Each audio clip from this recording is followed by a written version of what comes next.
ala Sayyidina Muhammad wa ala Sayyidina Muhammad.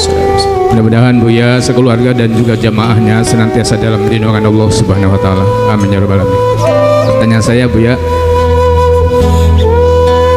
ciri-ciri bahwa orang itu sedang disayang, dapat teguran, dapat musibah dari Allah Subhanahu wa taala, atau ujian dari Allah Subhanahu wa taala, bagaimana untuk membedakannya? Itu saja Buya, terima kasih. Assalamualaikum warahmatullahi wabarakatuh. Assalamualaikum warahmatullahi wabarakatuh. Dalam urusan musibah itu cara pandang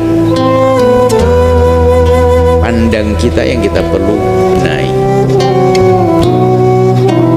Jadi gini, kalau musibah itu menimpa kepada Anda,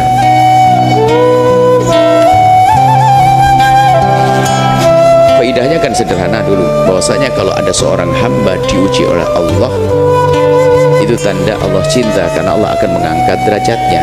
Tandanya dia kuat dengan ujian. Innallaha idza habba abdan ibtalah. Allah kalau mencintai hambanya akan Allah uji dan diberi kekuatan untuk bisa menyelesaikan ujiannya. Makanya setiap Anda mendapatkan musibah atau bencana, maka katakan bahasanya di dalamnya ada ujian. Anda mau naik pangkat, sehingga Anda melewatinya dengan penuh harapan, bukan menjadi orang putus asa. Diuji dengan sakit, diuji dengan husnudzon langsung, karena Allah akan mengangkat derajatku, derajat keluargaku, derajat anakku, dan sebagainya. Kan begitu, ini kaidahnya.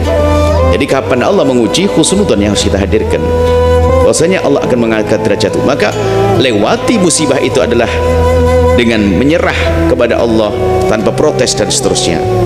Kemudian setelah itu baru cara pandang. Kan ada musibah itu, biarpun semuanya adalah pengangkatan, semua adalah untuk membuat perubahan, untuk menjadikan orang itu berubah. Jadi kalau ada seorang hamba kena musibah itu ada beberapa makna. Yang pertama adalah untuk menghapus dosanya. Kebaikan juga kalau kita sarung, kita banyak dosa. Yang kedua adalah untuk pengangkatan derajat. Yang ketiga adalah untuk tabungan pahala di akhirat. Itu kan semua musibah untuk orang beriman. Orang beriman kalau dapatkan musibah seperti itu. Tapi kalau orang tidak beriman, kalau mendapatkan musibah di dunia, muqaddimah musibah di akhirat. Sakit gigi yang Anda rasakan kemarin itu, kalau Anda serahkan kepada Allah jadi pahala, bisa saja melampaui daripada zikir Anda yang banyak itu. Diberi oleh Allah sakit, Anda demam, Anda akan diangkat derajat Anda oleh Allah. Makanya di dalam melihat musibah harus seperti itu. Cuman dalam menilai itu adalah yang harus waspada. Jika contoh pengampunan dosa, Anda boleh nujuk ke sini. Jadi kalau Anda mendapatkan satu ujian, musibah, sakit dan sebagainya, Anda husnudzon, ini karena dosaku ya Allah, puji syukur padamu telah kuberi sakit, dan semoga dengan ini ampuni aku ya Allah, ampuni. Jadi kalau nunjuk ke diri boleh, karena saya banyak dosa. Tapi kalau nunjuk ke orang, sedikit adab dong. Bahasanya semoga Allah mengangkat derajatmu. Ini adab, jangan sampai tuh karena lu banyak dosa makanya. Nah kan tidak enak, ini nggak punya adab. Adab menilai itu penting. Kadang-kadang kita salah memahami ilmu. Orang Jogja kena gempa bumi karena banyak dosa. Wah, dia kurang ajar. Kenapa ada kita katakan orang Jogja kena gempa bumi, semoga Allah mengangkat derajat mereka, Allah berikan pahala. Itu loh punya adab, tata krama. Karena bisa saja yang kena gempa itu nggak punya dosa dia. Orang sakit lama, ahli istighfar, kegencet, loh. Jadi cara pandang aja. Anda punya tata krama dan kesopanan dalam mandang. Jadi kalau musibah menimpa orang lain, besarkan hatinya. Allah akan mengangkat derajatmu, Allah akan memuliakanmu, Allah akan gitu. Dan Allah mengampuni pakai gitu, tidak usah karena dosa-dosa. Aceh tsunami karena di Aceh banyak dosa, banyak pezina. Loh, kalau urusannya banyak pezina dan pendosa, Cirebon juga harus kena tsunami dong. Kadang kita sering mandang orang dengan pandangan picik, kelompok pandangan picik. Ini karena nggak punya adab kita mandang orang lain. Kenapa kita katakan Aceh diangkat derajat mereka oleh Allah, ditenggelamkan Dalam hadis Nabi kan disebutkan termasuk orang mati syahid mati tenggelam. Loh, kan enak.